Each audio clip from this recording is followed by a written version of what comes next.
Bonjour tout le monde. Tout d'abord, je veux remercier professeur Belkhadir ainsi que tout le comité organisateur de m'avoir permis d'assister à ce sixième colloque et je vous félicite pour la réussite de cette grande manifestation. Donc, moi, je vais parler du rôle de l'omnipraticien dans la prise en charge du diabète. Bon, tout le monde sait maintenant que le diabète est une vraie épidémie mondiale. Les chiffres, je crois, dont tu as parlé, notre cancer le montre très bien. Ceci probablement dû bien sûr au vieillissement de la population et puis sûrement surtout au changement de mode de vie dans toutes les sociétés. La région MENA dont fait partie le Maroc connaît également une progression inquiétante et c'est pourquoi que tous les professionnels de santé, les endocrinologues, les diabétologues, les médecins généralistes, les diététiciens doivent former un réseau pour lutter efficacement contre cette pathologie. Au Maroc, il y a plus de 1,8 million de diabétiques au Maroc et je crois que ce chiffre est probablement sous-estimé parce qu'il y a beaucoup de diabétiques qui restent sûrement non diagnostiqués. Et donc, seule une prise en charge pluridisciplinaire garantit une prise en charge de qualité. Le rôle du médecin généraliste. Certes, le rôle du médecin généraliste est capital dans toutes les pathologies, notamment chroniques, et particulièrement le diabète, du fait qu'il voit régulièrement c'est-à-dire qu'il est dans la première ligne, et donc c'est le médecin qui peut accompagner son malade durant toute la période de sa maladie. Il peut intervenir à différents niveaux, le dépistage de la maladie et ses complications, la recherche des facteurs de risque, l'éducation thérapeutique et puis bien sûr le traitement médicamenteux. Si on commence par le dépistage, le médecin généraliste, par le fait de son statut en tant que médecin de famille, déjà il a l'avantage, l'opportunité de voir des patients tout venant et donc il peut les sensibiliser à différentes périodes, c'est-à-dire que ce soit lors d'une consultation normale ou par exemple pour un certificat prénuptial, un certificat d'aptitude physique. Donc, il peut sensibiliser ces patients au dépistage et surtout que c'est le médecin de famille. Elle voit les parents, les grands-parents, les enfants. Et donc là, il peut agir vraiment, il peut avoir un rôle très, très important dans le dépistage du diabète, notamment chez les populations à risque qui sont par exemple l'âge plus de 45 ans, le surpoids défini par l'IMC plus de 25 kg par mètre carré, la sédentarité, l'origine géographique, les antécédents personnels du diabète ou du gestationnel, lorsque la femme accouche d'un enfant bien sûr de plus de 4 kg, l'antécédent familial, l'anomalie de la glucorégulation, l'hypertension artérielle traitée ou non, la dyslipidémie également traitée ou non, et la précarité. Bien sûr, tout le monde sait que le dépistage se fait par soit la glycémie recommandée, c'est soit la glycémie à jeun supérieur ou égal à 1,26, la glycémie aléatoire plus de 2 grammes par litre avec des signes cliniques. Et puis, depuis 2010, selon l'ADA, l'HbA1c peut être aussi utilisé pour le diagnostic du diabète. Après le dépistage vient bien sûr le bilan initial. C'est comme dans toutes les pathologies, il y a l'anamnèse avec la recherche des facteurs, des habitudes alimentaires, il y a les antécédents personnels et familiaux, il y a l'examen clinique, l'étape très importante avec la recherche des signes cardinaux, bien sûr, du diabète, les signes de macro et microangiopathie, la rétinopathie, la dysfonction érectile, un symptôme, un signe très important et qu'on a tendance parfois à oublier, soit par tabou ou par négligence. Et pourtant, c'est le signe sentinelle des maladies actuellement. Il est retenu comme signe, symptôme sentinelle de la maladie cardiovasculaire et de la maladie coronarienne, et d'où l'importance de le rechercher. La neuropathie, l'angor et tous les autres signes des complications. La prise de poids, la taille, surtout tour de taille, qui est encore plus importante que le poids lui-même. La mesure, bien sûr, de la tension artérielle et puis ne pas oublier le statut vasculaire avec la prise de pouls, la palpation des artères et la recherche de souffle carotidien.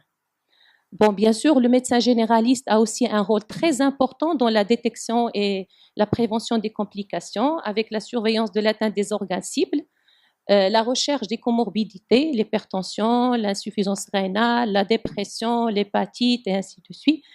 de suite. Et donc, le médecin généraliste a un rôle capital dans le contrôle glycémique, parce que c'est grâce à ça qu'il va pouvoir prévenir la survenue ou du moins ralentir les complications telles que ce soit les microangiopathies ou les macroangiopathies. Bon, bien sûr, pour faire tout ce suivi, il faut qu'il y ait des consultations régulières. Et donc, ce qui est recommandé en général, une consultation de suivi tous les 3 à 4 mois, avec l'HbA1c, bien sûr, dans laquelle on demande l'HbA1c, le poids, la taille, l'état, bien sûr, l'examen complet, l'état dentaire, l'état des pieds. Le bilan lipidique, c'est 1 fois par an, donc avec le bilan lipidique habituel. Le bilan rénal avec la créatinine, la clairance et la microalbuminurie également 1 fois par an. Le bilan ophtalmique également avec 1 fois par an.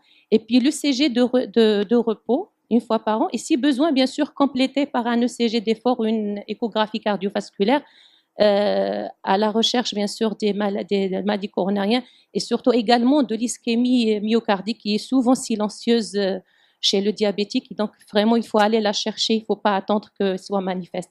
Bien sûr, cette fréquence peut être augmentée selon l'objectif glycémique ou la survenue de complications chez un insuffisant rénal. C'est sûr que le bilan rénal va être fait c'est-à-dire plus rapproché, 6 mois par exemple, au lieu d'1 an.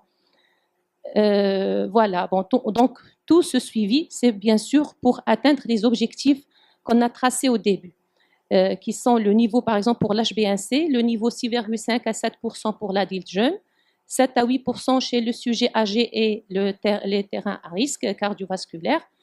C'est aussi ce suivi pour impliquer le patient diabétique à sa propre prise en charge avec des contrôle glycémique. Également, voir la tolérance du traitement. C'est une étape très importante, un élément très important pour assurer l'observance justement thérapeutique. Et puis, bien sûr, l'apparition ou la survenue de nouveaux facteurs de risque tels l'hypertension, dyslipidémie ou insuffisance rénale. Et bien sûr, la survenue de complications liées au diabète. Bon, après avoir posé le diagnostic, vient l'étape de la prise en charge proprement dite thérapeutique.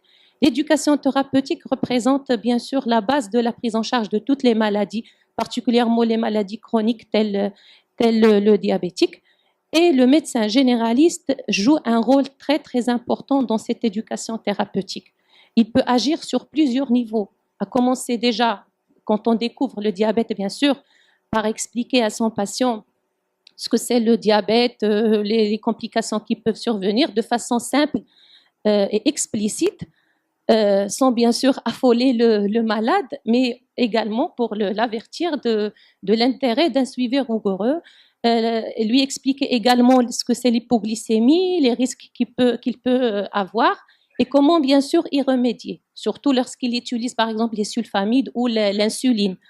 Lui expliquer les différents traitements dont on dispose, lui expliquer surtout également que le diabète est une maladie évolutive. Et donc, très probablement, dans une période, on aura à avoir, c'est-à-dire avancée, on aura à avoir quand même besoin de l'insuline. Comme ça, le malade, il est mieux sensibilisé à l'insulinothérapie. Insister sur l'activité physique qui joue un rôle très important dans l'équilibre et le contrôle glycémique. Donner le temps nécessaire aux diététiques. Et là, je crois que le médecin généraliste joue un rôle très important parce qu'il a l'avantage de voir le patient régulièrement en tant que médecin de famille, parce qu'il peut rectifier, il peut conseiller dans des consultations en dehors de la consultation consacrée au diabète elle-même. Donc ça, c'est un avantage qu'on a peut-être en tant que médecin de famille. Et bien sûr, ce régime, ces règles hygiéno-diététiques doivent tenir compte de niveau socio-économique du patient, le niveau culturel. Ils doivent être adaptés. Il n'y a pas de régime standard, il n'y a pas de règles standard, mais plutôt personnalisé. Chaque patient un cas à part. Bien sûr, comme je l'ai déjà dit, l'autosurveillance, insister sur l'autosurveillance parce que c'est ça ce qui va permettre un contrôle glycémique meilleur. Et puis, bien sûr, pour les soins dentaires, les soins des pieds surtout, qui restent quand même une porte d'entrée pour pas mal de complications. Bon, la prise en charge médicamenteuse, on en a parlé au long et au large, je crois, au cours de ce colloque. Donc, bien sûr, on a différents médicaments, les antidiabétiques oraux, l'insulinothérapie et les analogues de GLP-1. Le traitement est choisi, bien sûr, selon le type de diabète, le taux de HbA1c, le profil du patient, la tolérance, la contre-indication et ainsi de suite. Une étape très importante, c'est quand faut-il adresser le patient chez un spécialiste, parce qu'il faut toujours travailler quand même en coordination, en collaboration avec nos confrères spécialistes. Bon, lorsqu'il y a un doute de diagnostic, soit que ça concerne le diabète elle-même ou lors d'une apparition d'une complication, une fois par an, c'est toujours utile de faire une mise au point sur l'état global du patient, bien sûr devant l'apparition d'une complication, devant un déséquilibre inexpliqué, après avoir éliminé un écart de régime, un arrêt de traitement par exemple, une infection urinaire, dentaire, génitale, qu'il faut traiter bien sûr, dans le diabète gestationnel, parce que quand même ça nécessite un contrôle rigoureux, une surveillance minutieuse, plusieurs glycémies par jour, et je crois que nous, en tant que médecins généralistes, souvent vu qu'on a d'autres pathologies, beaucoup de pathologies à gérer au cabinet, parfois on trouve des difficultés pour suivre le diabète gestationnel, et il vaut mieux dans ce cas l'adresser à l'endocrino-diabéto. Et puis, bien sûr, dans les complications aiguës sévères. Alors, en conclusion, le médecin généraliste joue un rôle primordial dans la prise en charge du diabète, tout particulièrement le type 2, aussi bien dans le dépistage que dans le diagnostic, la prise en charge, le suivi et le traitement. Comme on a dit, son statut de médecin de famille lui permet aussi de bien travailler pleinement sur le volet éducation des patients. On a, comme j'ai dit, l'opportunité de voir les parents, les grands-parents et tout, donc on peut agir sur plusieurs niveaux. Elle est également en première ligne pour traiter toutes les pathologies épisodiques intercurrentes qui peuvent infecter, bien sûr, interférer avec le diabète. Le médecin généraliste peut apporter les premiers conseils en matière de diététique et de lutte contre le poids. Et en cas de besoin, il peut rapidement orienter le patient vers le bon spécialiste, l'endocrinologue ou le cardiologue ou le néphrologue ou le neurologue. Bien sûr, ça permet d'économiser et le temps et les moyens économiques pour le patient et pour l'État aussi. Bon, un dernier diapo pour dire que le médecin généraliste est le pivot de tout système de santé qui veut réussir le challenge d'offrir à ses patients, à la population, les meilleurs soins thérapeutiques avec les meilleures économies de dépenses. Et ça a été prouvé d'ailleurs dans plusieurs études à travers le monde, particulièrement dans les pays qui ont placé le médecin généraliste en tant qu'intervenant en première ligne. Et ceci justement, donc, dans notre pays aussi, toute réorganisation de système de santé en général et de diabète en particulier doit accorder un rôle central aux médecins généralistes et de famille, aussi bien dans le secteur public, qui prend en charge déjà, on le sait, la majorité de nos patients marocains sont pris en charge dans les centres de santé par des médecins généralistes et bien sûr des diabétos aussi que l'État a formés et endocrinologues. Donc aujourd'hui, que le privé qui joue, donc non, des diabétiques aujourd'hui, ainsi que le privé qui joue déjà un rôle très actif dans la prise en charge des diabétiques, des mesures doivent être prises pour mieux cadrer le circuit du malade et la mise en place de réseaux. Avec la généralisation progressive de l'AMO et du RAMED, la nécessité de faciliter l'accès aux soins et le souci grandissant de soins de qualité. Et donc, le rôle du médecin généraliste et de famille est appelé à être revu et renforcé, que ce soit par le ministère de Santé, que ce soit par l'ANAM, par le CNOM. Bien sûr, de l'autre côté, le médecin généraliste doit s'assurer, et il a l'obligation de s'assurer une formation médicale continue de qualité en respectant les recommandations et être à jour de ses connaissances. Voilà. Donc, si on veut arrêter ou du moins faire face à ce fléau, ou plutôt ce tsunami qui menace le monde entier, on doit travailler, je crois, en collaboration, main dans la main, pour le bien de nos patients et de nos pays. Voilà, merci à votre attention.